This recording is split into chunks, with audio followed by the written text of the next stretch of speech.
One. Yo, what is up, everybody? Welcome to the Dream Huge podcast, man. Super excited for this one today. Folks, we love to share success stories from other huge dreamers, folks in the real estate business, entrepreneurs, movers, shakers, influencers, and more. And hopefully, these stories will help to motivate and inspire you to also dream huge. And we have a huge dreamer on here today. My good friend, Blake Hunt, who is a tremendous real estate investor who gives back to this community in so many ways. So, Blake, welcome to the show. How are you, sir? Good morning, Peter. Thank you. Thank you for the introduction. I am great, highly favored and highly blessed. Thank you. And Yes. how is Pete today? Good, man. Thanks for asking. I'm good. Excellent as always. Excited to share your story. Again, to help motivate and inspire others who are looking at reinvesting in their community by way of real estate investing. And you have done an amazing job, just like a rocket ship straight through the stratosphere, just in a short time. But going all the way back from the streets of Columbia to the streets right here in Mansfield, Ohio, all the way that tell us about the long journey to over 200 units in probably only about 5 years or so of real estate investing. That's So, correct. man, just let's start with this. Tell us what you do currently, and then we'll get in your story. So, what do you do currently? Well, currently we live here in Ohio. Um, we have over 200 units. Um, Ever since we got those units, the bulk of those units happened within a span of really a year and a half, 2 years. I have spent the last 2 to 3 years just perfecting it, getting things dialed in. Um, some of I used to be in the auto industry back in 2019, I believe. Yeah, that's when the last time I punched a clock for somebody. And, back then, some of my fellow coworkers, they used to ask me, what the heck are you buying those things for? You're buying where? In Ohio? I mean, the only thing that I knew about Ohio was the Buckeyes, and that was about it. Um, but fast forward 5 to 6 years later, I get some calls from some of those guys. I'm a genius now. Um, I used to tell the guys back then in the auto group, you know, uh, this might not be the prettiest properties in the world, but they do catch very well. And in the industry, in the real estate industry, as you will know, Pete, cash flow is king. Mm-hmm. That's what the name of the game is about, cash flow. So we've just been spending the last 3 years or so perfecting it. We have gone to some trials and tribulations, that's for sure. The journey of an entrepreneur is quite an interesting journey, as you yourself know. Yeah, it's never a straight line. It's a very crooked line, but as long as you keep moving forward. So you have moved from, Columbia, Vegas, Oregon, and now the whole family is here, or you've got one that will still be moving here. You've got Laura here, you've got Jade here, and JoJo, your other daughter, is here, and Dual as well. And you're going to continue to grow the family business right here in Mansfield, Ohio. We're lucky and fortunate to have you, and we are blessed, as you has mentioned, that you have moved to this area and really helped with that much needed housing here in the area. So, what was your first step into real estate investing, and how did you scale so quickly? So the first step into real estate investing, it happened back in 2018. I dabble a little bit, prior to the housing market caving back in 2007, 2008. I dabble a little bit in Las Vegas because I used to live in Vegas. I lived in Vegas for 10 years. But it really, so one of the things that really have served me well, Pete, is to be interest on things and curious about things. And that has served me well throughout my life. Um, so this happened all out of a pure conversation with a customer of mine back in the auto group that I have sold him, 4 or 5 different vehicles to him and his family. And it came out of pure conversation with him. He said, Blake, didn't you used to be in the real estate market? And I said, well, I had a triplex in a house, back in Vegas, but I bought it at the wrong time. And he said, well, if you ever consider getting back into the real estate market, the business, you ought to consider Ohio. And like I said before, I didn't know nothing about Ohio except for the Buckeyes because I'm an avid collegiate sport nut. I follow collegiate sports, whether it's football or basketball, and track and field. So I follow sports. I think sports has a huge correlation on how people do and later on in life. And when you start, whether you start with from pee wee football all the way up to the NFL, um, I think a lot of the fundamentals that you pick up in sports when you're younger, you can transfer that to business down later on in life. So getting back to how we started. So when this gentleman told me that, I got curious. I got curious and I started scrolling on my phone. There's a lot of downtime when you're in the auto industry. But I was always feeding my mind when I was out there in the parking lot waiting for an app or whatnot. I was always feeding my mind, but I started looking in LoopNet, Zillow, different real estate websites, and I could not believe the price point in the state of Ohio. I didn't think those prices were still around. So I was amazed. So I started, clicking on favorites and saving some of my favorites. And, I would once in a while I would get a text or an email from somebody, but nobody really took me serious. I thought, because here's a guy 2,500 miles away clicking on a, 10, 15, $20,000 home in Ohio, you know, nobody, I don't blame the realtors because they didn't know whether I was for real or not, except for a gentleman uh, by the name Pete Peterson. And that's one of the reasons why I ended up here. Thank you, Peter. I owe you a great deal of gratitude. And for most, I'd like to thank you publicly because you have had a huge influence and a huge part and the reason why I ended up in Mansfield. Long story short, I was getting ready to go on vacation to Puerto Vallarta. It's a place that my family, after we started doing well in the auto industry, we started taking a yearly trip.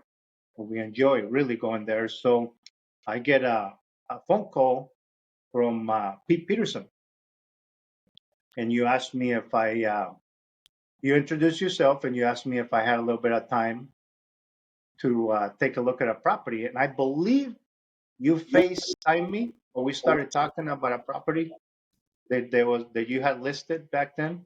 Yes. That was Craig Chitwood's 5 unit Okay, in Crestline,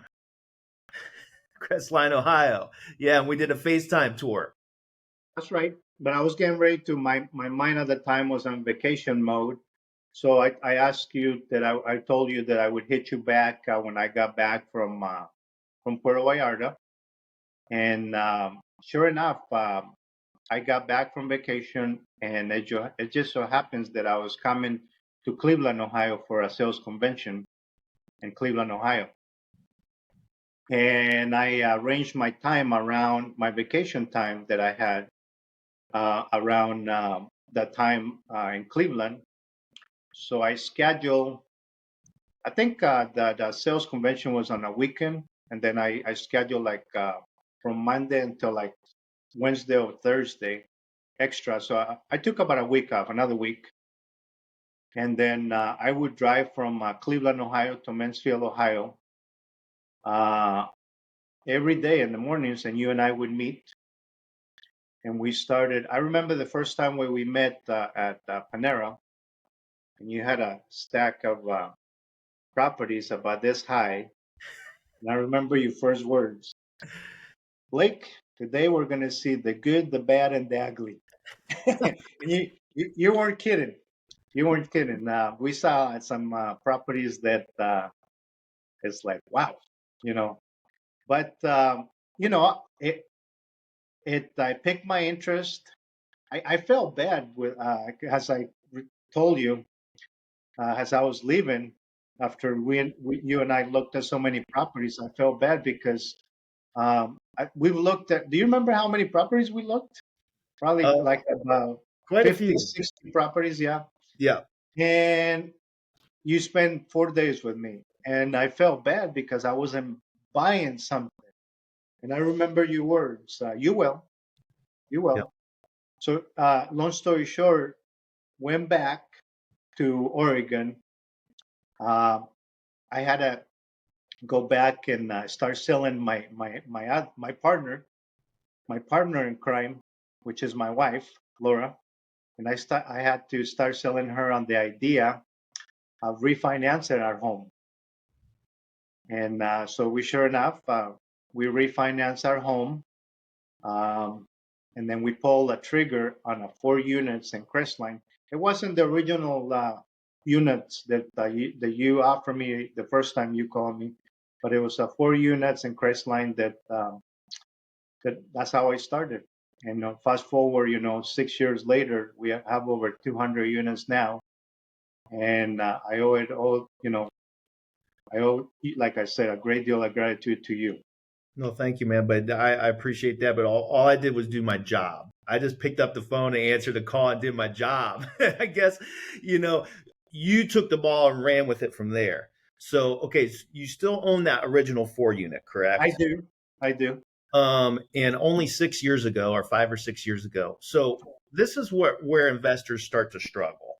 So they get 4 units or they get 10 units. How do I go from 10 to 200 so quickly? That's a great question, Pete. So throughout my life, I have made it a point, and I'm not sure where I heard this a long time ago, but um, if you're gonna live a life, if we have a life to live in this world, why not live it intentionally? And what I mean by that is my Rolodex on my phone. I'm kind of aging myself talking about Rolodex, but anyways, my phone is full of people that I have been in contact throughout my years, and I have kept in contact.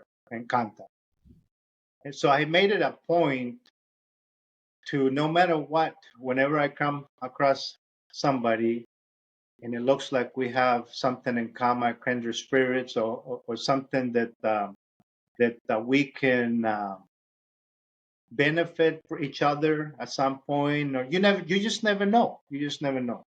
Just like with the casual conversation that I had with the guy that I sold a few cars to, if it wasn't for that guy, I would not be in Ohio because he planted the seed.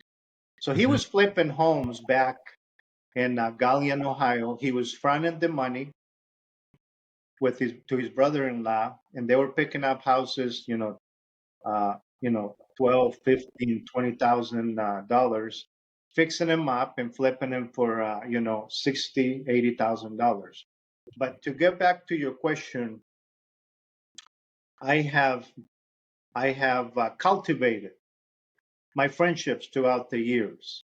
And just like a plant, I have watered those relationships by keeping in touch with people, a casual text.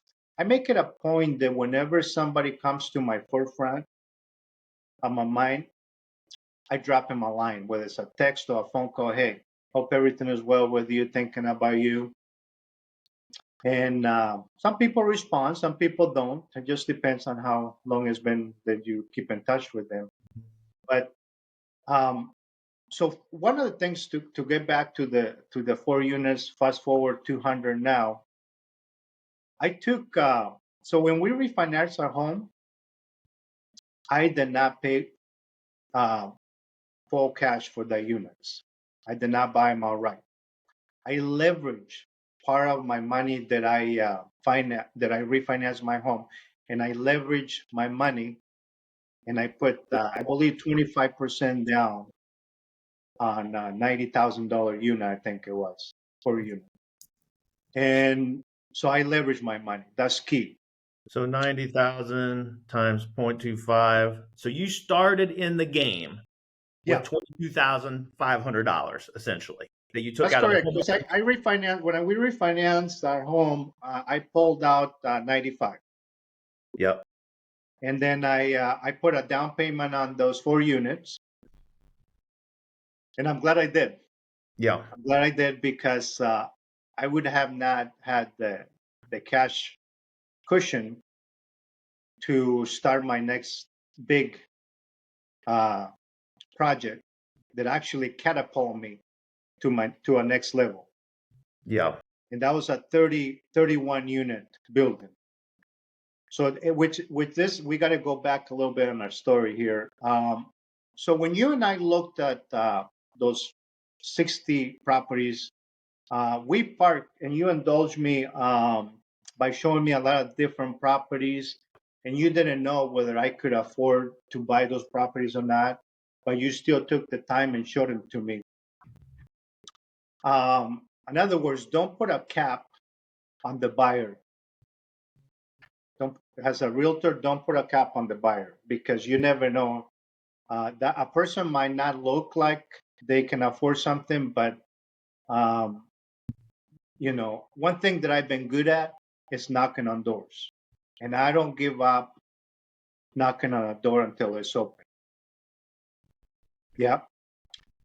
Um, I'm trying to So, think okay, of so this. to recap that, 0 to 200 units in 6 years with $22,000 of your own money to get started. Okay, so I'm just here to just The convey beginning, the yes. message that anybody can do this. Yes. Anybody can do this quickly. Okay, but I wanted to touch on this, and you touched on it. Your Rolodex. For you young folks out there, that means the contacts in your phone. Yes. Okay, but your Rolodex um, happened to have a good friend who is a rich real estate investor who is looking to alleviate paying capital gains tax. That's correct. So walk us through that relationship a little bit and how that can be a value add, because you talked about it. How can I add value to every relationship? What can I do here to bring value to the table so this can be a win-win for both parties? What did that look like? So my friend in Las Vegas, I met him. Him and I had a relationship probably about 20 years back, and then he was he was a real estate investor, so he understood the game. And I used to be I used to help him translate because a lot of his maintenance workers were Latino, and a lot of times he would pass the phone to one of his workers and, hey, what is this guy saying? Him trying to get his workers to finish a project or whatnot. He would get caught up on the language. But so, anyways, we became real good friends, and I've always believed in real estate. I don't know. There's things that the Lord puts in your mind and in your head that you should not shy away from what an idea that comes to you and it just keeps nagging at you. It keeps nagging at you. There's a reason why that your brain, the higher power, whatever you believe in, is putting that in your heart and in your mind. There's a reason. So I always knew that I would want to do something in real estate because if people like my friend in Las Vegas could do it, he was up to at one point 435 units. So him and I were friends, and I would once in a while I would swing by his office, and he was always on the go. Hey, oh, great, Blake. I'm glad to see you stop by to say hi. But hey, I gotta run to Home Depot. I gotta run to a job site. You want to tag along with me? And I would, and we would talk and listen. I would listen to him, and it was funny to me because he would drive to buy a property, and he would say, "I think I own that one." Yeah, I think I. And I would jokingly say, "That's a good problem to have, Glenn." To forget, what properties you own and stuff. To have so many that you forget. So long story short, I kept that relationship even after we moved from Las Vegas to Oregon. I kept that relationship, and I kept talking to him real estate, and kind of probing the pump, so to speak, in conversation. And so when I flew out to Ohio and bought those 4 units, you and I, like I say, you were indulging me on showing different properties, and we parked right. You were going to show me a property across the street, and I looked, on the back of me when we parked, and I said, "Man, that's a nice building." And he said, "Yeah, that's in contract." And I said, "Oh yeah, that's a nice building." It was a horseshoe-shaped building. And anyways, I didn't think much of it. Went back to Oregon, pulled the trigger on the 4 units. And then around January, February, I get a Zillow notification. And there was this horseshoe building in the market, Back on the market. back in the market. Yep. I could not dial your phone fast enough. I'm thankful that you did. And so we jumped right on that sucker, and you leveraged your relationship with Glenn. Yeah. And so essentially he had purchased, like you said, over 400 units, but he had bought stuff in the 80s and 90s. And so he had huge gains on these properties because the property values in Vegas have shot up like crazy. So rather than pay the capital gains on that, you can do a 1031 exchange Yeah. and So and delay or alleviate altogether those capital gains. it was actually California. He sold like about 4 or 5 houses in California, and they were, for lack of a better word, they were dumps. But because they were in California, he has seen them skyrocket in Yes. price, Mhm. appreciation. Yes. So he sold those, and when I pulled the trigger on the 4 units, I called them up, and when the horseshoe, the 31 units came on the market, I called them up, and I said, Glenn, I just bought 4 units in Ohio, and I really think that you ought to consider, uh, you know, buying some properties in Ohio. And he said, well, I'm in Las Vegas. And I said, well, I'm going to start buying properties in Ohio. And at first he said, yeah, I'm good. I'm good. But every once in a while I just keep calling him. It took me probably about 2 or 3 months to convince him, I think. I think those properties came in the market in January, and I think we pulled the trigger in March, I think. Yep. March or April, yeah. So also to go back and is how important it is to have a small cushion. It's not necessarily always the case, but I'm glad I did to leverage what I had, because when he asked me if I finally he said, okay, you just happened to call at the right time. I sold some houses in California, so I like to do a 1031 exchange, and we can probably do something together. It almost knocked me off of. It's like, really? I was surprised. I'm the one asking, but it was like, Yeah. because a lot of times in sales, and we're all in sales really, we get a lot of no's. But you got to get used to the no's, man. Whoever hears the most no's makes the most dough. That's correct. That's correct. That's a great saying. I'm going to steal that. So yeah, so it just so happens that I did have the money that he was asking me to put down on the 31 units. I think you and I were on the phone. It's 3 hour difference, and I think there was a bidding war, I think, between 3 or 4 guys on buying those units, if I remember correctly. Um, I think it was probably my time must have been like 10:30, 11 o'clock my time, which would have been like 2 o'clock over here. Yeah. Anyway, so I didn't even know that we had the deal because, like I said, there was 3 or 4 other guys bidding on it Yep. until I woke up the next morning and there was a text from Pete Peterson, congratulations. And you get pitiable moments in your life that they're going to change your life, and that was one of them. So that was a 31 unit. Yes, How much of your own money did you need to put down on that? 50. 50,000. Yes, sir. So that was another portion of your home Correct. equity refinance. Yes. Yeah. So guys, this is how you get creative with real estate investing. Go leverage your relationships. Help people. It all goes back to helping people, whether you're providing housing, whether you're helping someone with a 1031 exchange. And that's what Blake does a tremendous job of. So man, we should all be flocking to California, anywhere where the prices have skyrocketed, and offer investors the chance, to at least Leverage. paying capital gains, Capital gains. Yeah. investing somewhere else. Mhm. So great job on that. So then you did rinse and repeat, right? So you did a couple more deals similar to that. Yes.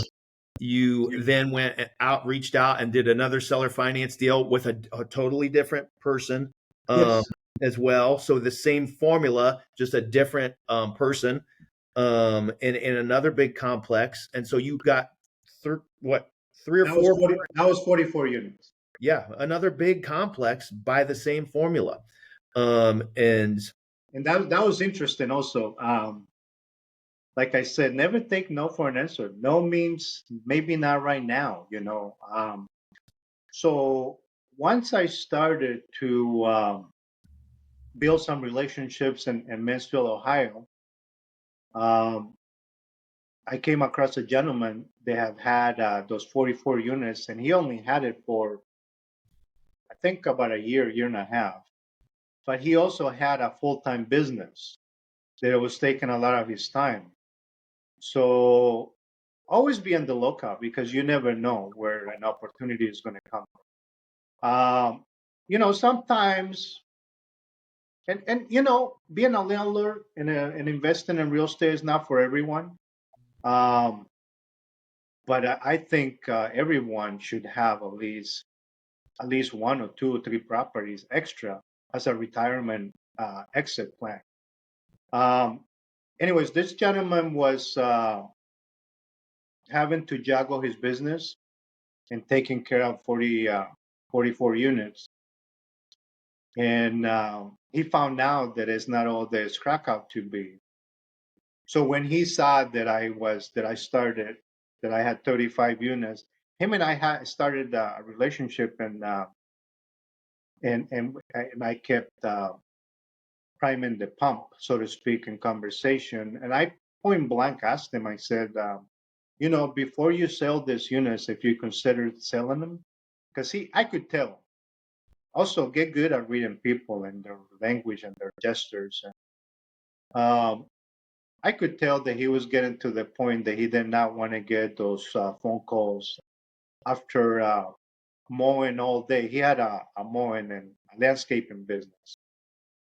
And he did not want to get the phone calls at 9:30, 10 o'clock at night after mowing all day and being in the sun. So I asked him, I said, would you do me a favor? Would you at least allow me first choice before you offer them to anybody? Give me a chance to see if I can come up with the money. Yep. Now he had a gentleman that was financing him, and now that's where the Lord give us 2 ears and one mouth. A good one of my mentors always tells me. In one of our conversation, he said, "You know, my banker would really hate to. He's not happy with me." I said, "Why? What's going on?" He really doesn't want me to, because I think their contract was like 3 or 4 years, and he did not want to see that payment go away. Ding, ding, ding, ding, ding, ding, ding. I thought to myself, really? Why don't you ask him to give me a chance? I know he doesn't know me from Adam, but why don't you ask me to give me a chance? Or why don't you set it up for me to meet him? Oh, I don't think he will, Blake. I don't think he will, because he doesn't know you. My relationship with this gentleman, he knows my father, and I've grown up with him knowing me.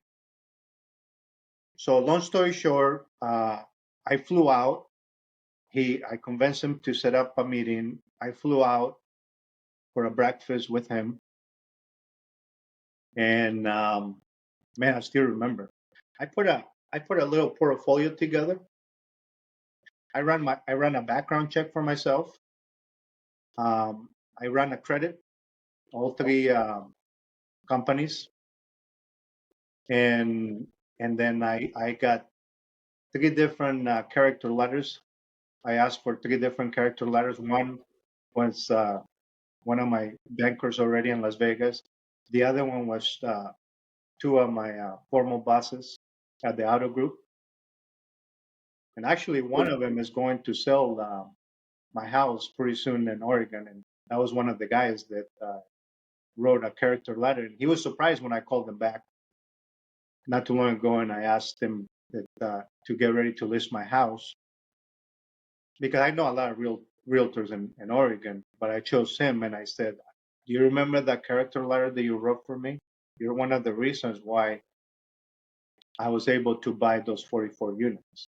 Very cool. So long story short, getting back to the 44 units, the gentleman met me. We sat down over about 2 hour breakfast and conversation, and I handed him the packet. He looked it over, and then we started our conversation. And he financed me 100%. I walked out of closing with money in my pocket from that transaction. Mm-hmm. But why? That's why I love real estate. But why would a seller be willing to finance you 100%? What value did you add in that situation? The long term of payments. Okay. He did not want, when you pay a banker off, they have to pay taxes on those capital gains. They rather pay small interest payments, for the gains of the interest over the long term of a loan versus a big chunk of money. Absolutely. And he probably also got the selling price that he wanted. Yeah, that's correct. Yep. Yeah. Yep. So that's how you add value. So I love all of these stories. You could have a master class in each one of these deals. Correct. Yeah. Sorry, you were going to say three something? We'll get there. We'll get there at some point in time. We'll get there. And in regards to helping. Yeah. I'm at a point in my life, Peter, that sharing is caring. And that's what I'm about now. 200 units have changed my life. So I'm at the point in my life that I want to give back. Give back and spark or plant that seed that somebody did in me, because you never know. And I want to drive home this point about my good friend Blake. He is very, very persistent. And I know he mentioned it, but so go on to the next couple deals. And I know you got a great commercial property off a local investor here who was not willing to sell or finance, period. but you kept asking him. Oh, You yes. kept showing up, kept asking, never give up. We preach that and we say it and people say it, but how many actually do it and live by it? Never give up. Keep following up. Keep asking. And that's what you're great at. So, going back to the 41 units after the 4 units, that gentleman, when we sat down to close on the 31 units, the horseshoe building, I asked him, because I always ask. If you don't ask, you already know the answer. I'm sure people have heard that. So I asked him, I said, will you be willing to finance? Because he was at that point liquidating a lot of his assets. He had at one point been Mansfield's largest real estate investor in the area, 1,700 units at one point in time. But he was at a point in his life that he was liquidating. And I asked him if he would finance not only the 31 units, seller financing, or even some of the buildings that he was offering at that point in time. And he said, no, not at this time, because he didn't know me. Fast forward 4 years later, I believe, 4 or 5 years later, he now was able to finance a commercial building, 14 commercial units. It's a little strip mall, beautiful, beautiful building. And he was able to finance, seller finance. And we have built a relationship. Him and I have lunch probably 2 or 3 times a month when he's in town. Anyways, go ahead. Love it. No. So before we get into your backstory, I'm going to ask you this. Are you a student of self-improvement and the motivated mindset? Oh, I would not be here, Peter, if I had not made the choice a long time ago, starting back with in the 90s with Anthony Robbins, and then Jim Rohn. Anthony Robbins left me to Jim Rohn. Man, so many great people that have changed so many people's lives.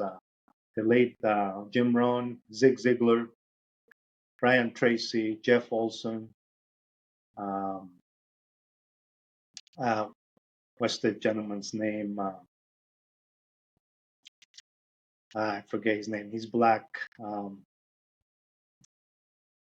He'll come to me. Lots of great names. And the key difference too, again, with Blake is, the fact that he listens, absorbs, and applies. Okay. I became a sponge. Don't just be entertained by the stuff. You have to apply it. You have to take action. Yes. Yeah. And that's what you do a great job. And, we don't retain as much as we should when we hear. I've heard that reading is probably better. If you read books, you retain more. And if you write it down, if you read with pen and paper in hand, it's even better. But in case you haven't noticed, English is my second language. Small accent. So having said that, not only that, English being my second language, but I also have, when I came to the U.S., I only had a second grade education. And, so I have my upbringing has had a little bit of, that's one of the reasons why a late start. I think I would be a lot further ahead if I had better chances as far as education and structure and guidance. But maybe not, though. Maybe that's where we're screwing up. What was that? I said maybe not, though. Maybe we all should start with a second grade education, because then you're more open maybe to the self. You're teaching yourself, because you're teaching yourself, right. And you're actually looking for things they are of interest to you, not just mental candy. Yes. Interesting perspective. Okay, you keep saying to make a long story short, but I think we need to say to make a long story even longer. Okay, tell us where you were from. Take us back to Colmbia. and then fast forward to today, if you could summarize all that for us. Yeah, no problem, no problem. So I had the good fortune of being adopted by a family in Oregon. Um, and I said the good fortune because coming from Colombia, I was on the streets of Colombia for about 2 years, How old? probably from, I would say 8.5, 8 to about 9, 10 or so. And what do you remember about that life? So I went from the streets of Colombia to an orphanage and from an orphanage to Oregon. That life, um, it prepared me. It prepared me in a lot of ways for the way I am now. Ed Milet says that when you look at things back, don't be a victim and think, that things happen to you, but they happen for you.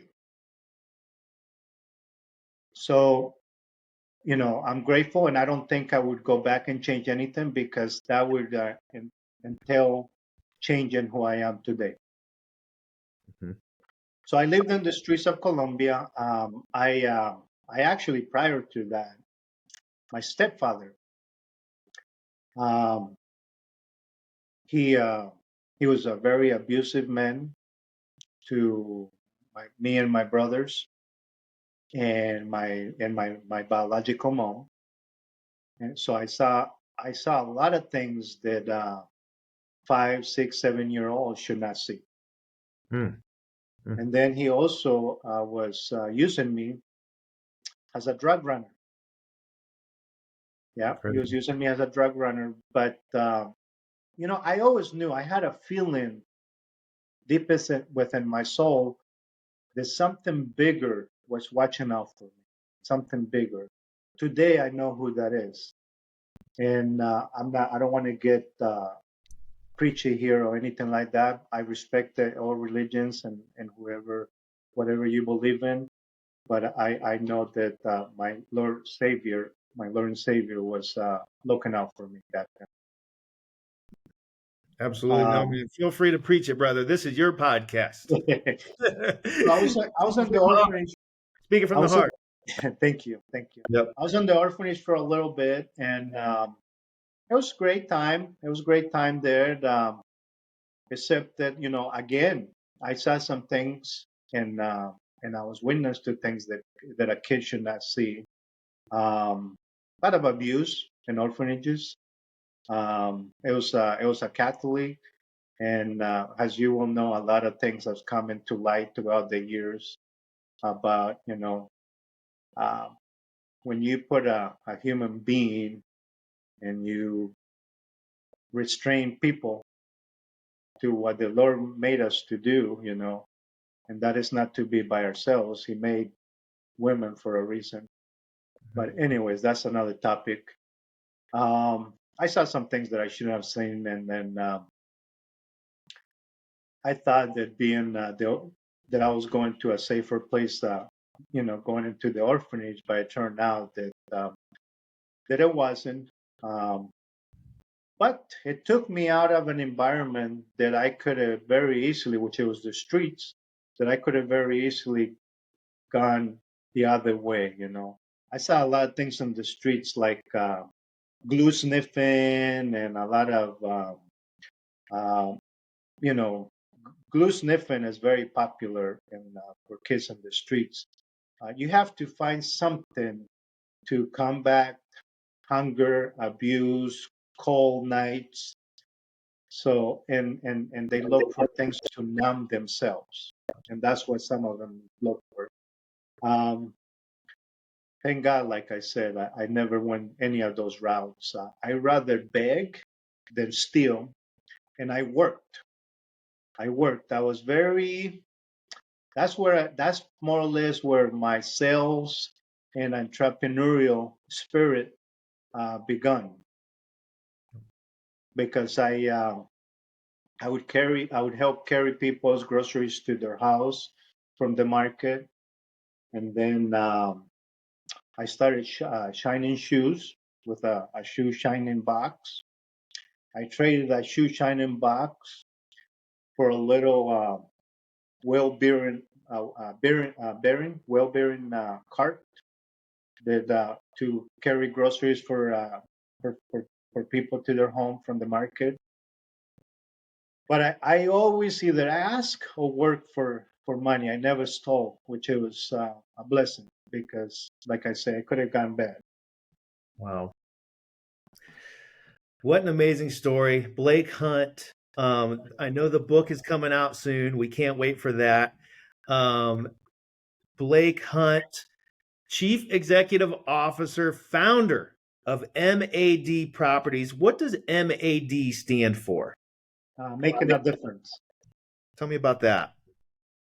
Yeah, making a difference. I believe that now to whom much is given, much is expected from, and I would be doing people a disservice. I shied away from sharing my story with people and coming out and like you said, I'm working on a book, but I shy away from that because I didn't. There's certain things that you want to keep private, but you know what? The more I talk about it, the more I share it. Uh, I'm not. I'm hoping that I would touch somebody, but in all actuality, it has helped me a lot. It has helped me heal myself. A lot of the stuff that happened, I forgave my stepfather. I forgave my biological mom. I'm in touch with them now. I found them back. I reconnected with them back in the 96, 97. I'm in touch with them now. I help them a little bit financially. Um, but forgiveness, that's what it has taught me, that by sharing is caring, and I'm healing myself at the same time. So for anybody out there that might have gone through any type of trials and tribulations in their life, don't be afraid and don't run away from your story, because we all have a story. Some better than others, some worse than others.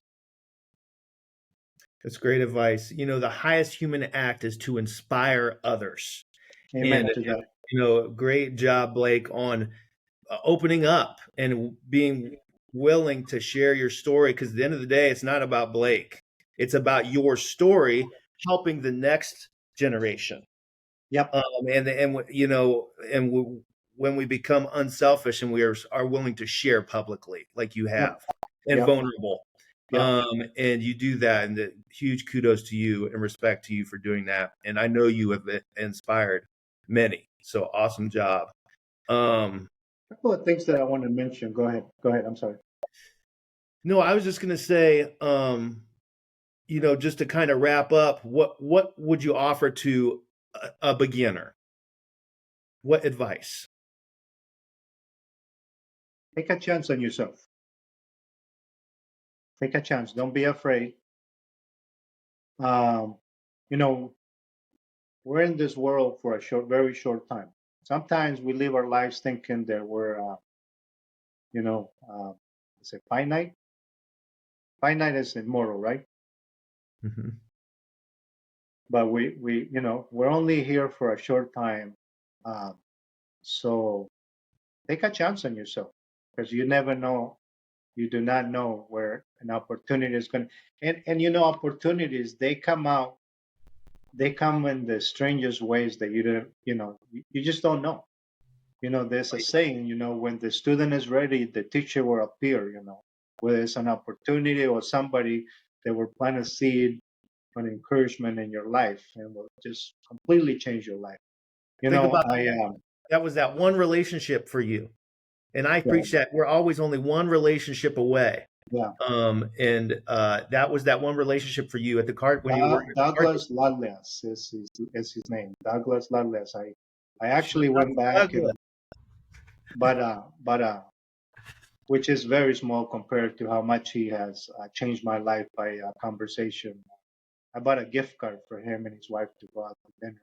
I didn't have to, but I felt like I needed to let him know. And I probably should give him a call or let him know, that because of him, 6 years later, it has completely changed my life.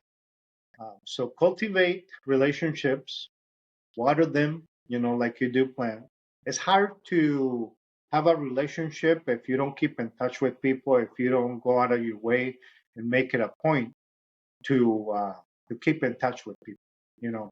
Don't the worst thing that we can do for friends or loved ones is to wait until we have to show up at a funeral. Mm. For us to pour what the way we felt about that person, in a funeral. No doubt. Tell them while they're here, guys. Tell them while they're here. Great That includes advice. your loved ones, your family, Mhm. friends. A friend of mine turned me into it felt kind of awkward at the beginning, which I say it to you now. That I love you, Peter. A Mhm. good friend of mine turned me into saying, it doesn't matter if we're male or female. If you feel it, tell somebody that you love them. It's awesome. Blake, awesome job, man. Cultivate those relationships. Tell somebody that you love them. So many great, um, Take a just chance. words of wisdom from today's podcast. And thank you for inspiring others. Blake, how can people reach out to you if they have questions about your story, if they are interested in real estate investing? Very easy. BlakeHunt@hotmail.com. Very good. There you are. One of the few people that still have Hotmail. Very good. Very good. Well, again, thank you for sharing your story. Thank you for taking the time today, man. Over 50 minutes. So great job. And here's the thing about Blake, too. He's just getting started, folks. Yes, So sir. you're going to see much more from this guy and his company and his family as they continue to do great things here in the area. So thank you, Blake. I Thank love you. you as well. Thank you. Thank you for coming on. Love you uh, too, buddy. yeah. You're gonna make me get emotional here, Dave. All right. But that's what we do on the Dream Huge podcast, man. It's real, baby. So thank you, Blake, for everything you've done. And much success to you and your family as you guys continue to You as grow well. and give You back as to this well. community. So thank you, everybody, for watching and listening to the Dream Huge podcast. Make sure to like, subscribe, and share. And as always, remember the rules. Work hard, never give up, and dream Dream huge. huge. And make a difference out there, folks. Woo! MAD, baby. MAD. Great job, Blake. Thank you.